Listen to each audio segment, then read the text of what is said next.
Rangus, ki je pred leti izgubil 15-letnega sina s cerebralno paralizo, dobro pozna družino župan in stiske, s katerimi se soočajo pri skrbi za 33-letnega Nejca z zelo težko obliko mišične distrofije.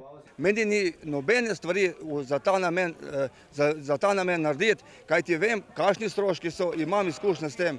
Zdaj pa nabiramo za računalnik, posebni računalnik in za posebne pripomočke, ki jih Nejc rabi pri vodenju računalnika. Nejc in njegova starša so za pomoč izjemno hvaležni.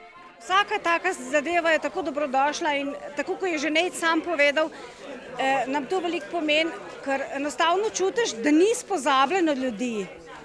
To je nekaj najlepšega. Ja, hvala lepo vsem skupaj, da bi res največ povedal, da obstajajo srčni ljudje na tem svetu.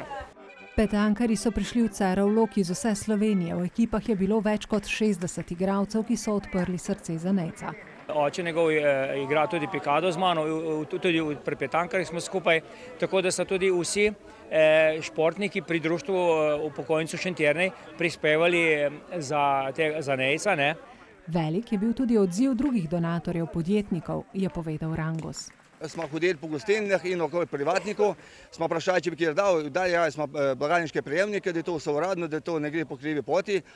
Bil sem jih skozi zraven, ker je to dal. Danes imajo igralci 15 evrov prijavnino. Če so z dogodkom zbrali več, kot potrebujejo za nakup računalniške opreme, pa bo denar prišel še kako prav za fizioterapijo. Letno mu namreč prek zdravstva pripada le ena.